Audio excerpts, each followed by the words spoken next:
Oração a São Francisco de Assis.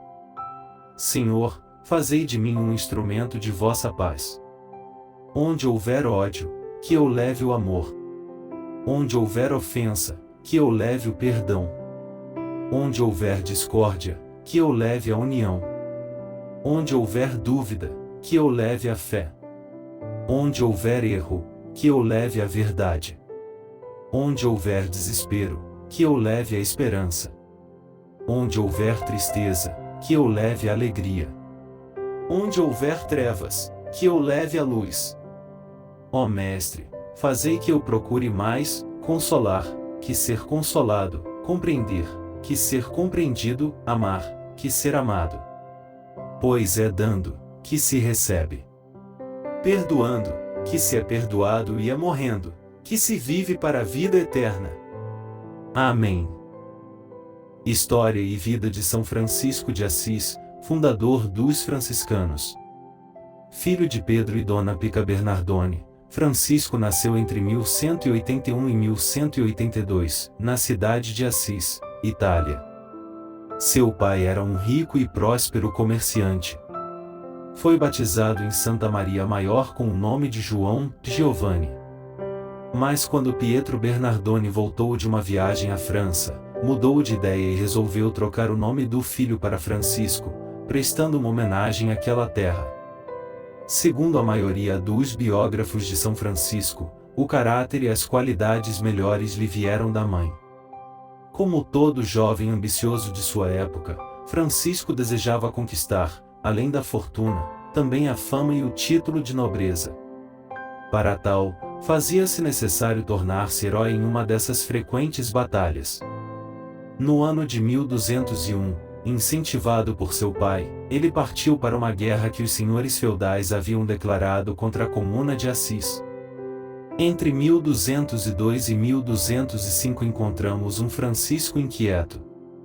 Não é apenas a consequência de uma doença longa e misteriosa. É a inquietude de quem está incerto quanto ao sentido de sua vida.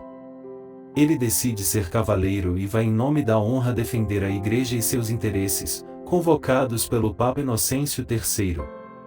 Na cidade de Spoleto, sintomas de febre fizeram com que Francisco não pudesse partir.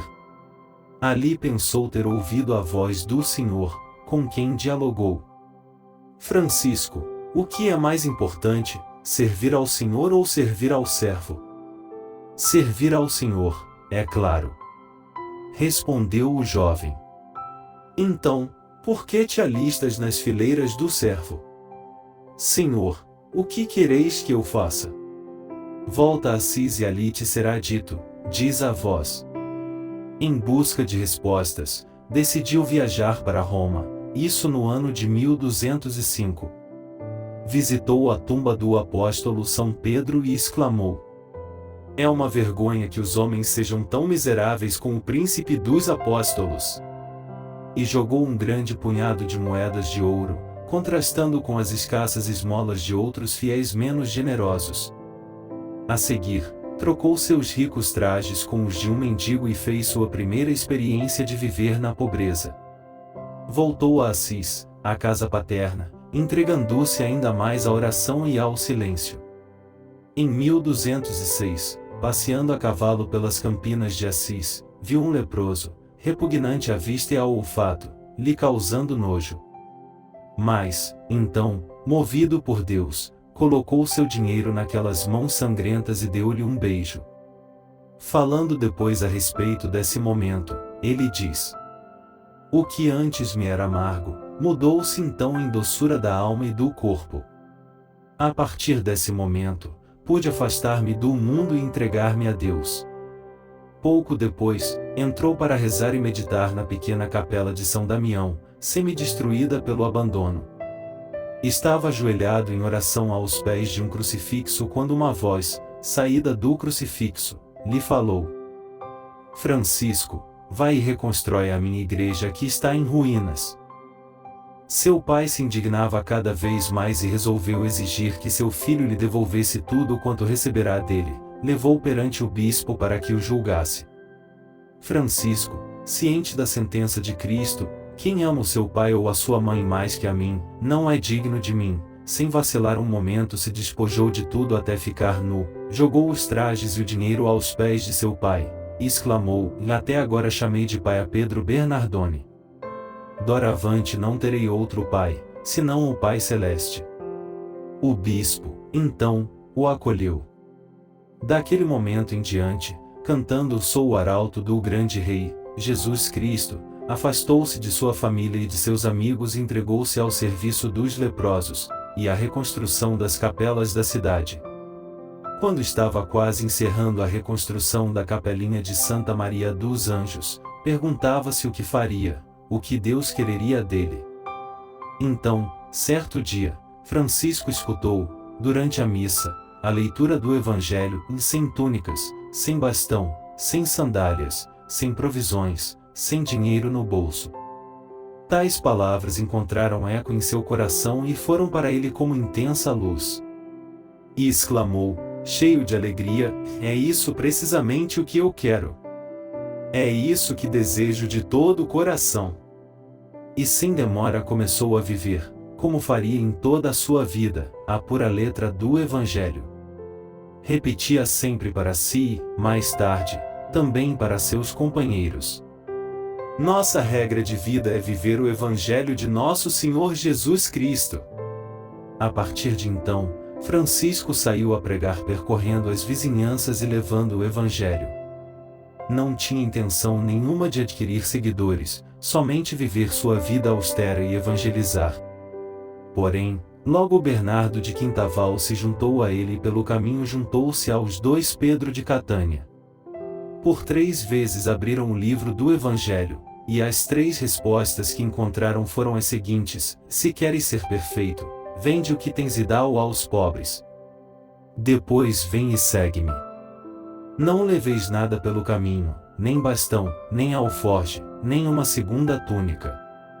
Se alguém quer vir após mim, negue-se a si mesmo, tome a sua cruz cada dia e siga-me. Isto é o que devemos fazer, e é o que farão todos quantos quiserem vir conosco, exclamou Francisco, que subitamente viu brilhar uma luz sobre o caminho que ele e seus companheiros deveriam seguir. Finalmente encontrou o que por tanto tempo havia procurado. Isto aconteceu a 24 de fevereiro de 1208, dando início à fundação da Fraternidade dos Irmãos Menores. Em 1209, Francisco e seus companheiros foram até ao Papa Inocêncio III para pedir a aprovação de seu carisma.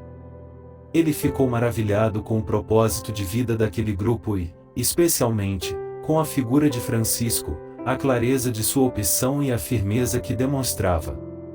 Reconheceu nele o homem que há pouco vira em sonho, segurando as colunas da igreja de Latrão, que ameaçava ruir.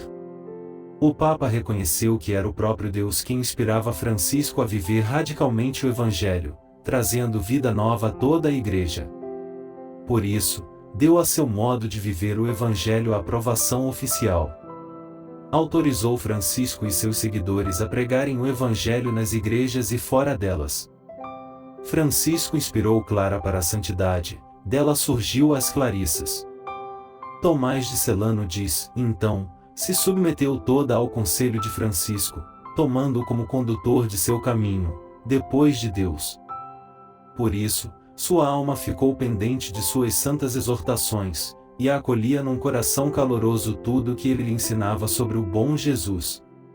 Já tinha dificuldade para suportar a elegância dos enfeites mundanos, e desprezava como lixo tudo que aplaudem lá fora, para poder ganhar a Cristo. Todos os anos, de 15 de agosto a 29 de setembro, Francisco tinha o costume de preparar-se com uma quaresma de oração e jejum para a festa de São Miguel Arcanjo. No ano de 1224, ele teve a visão do serafim alado e recebe os estigmas. Seu estado de saúde piora muito a partir daí. Era final de agosto, em 1226, pede para ser levado à Porciúncula.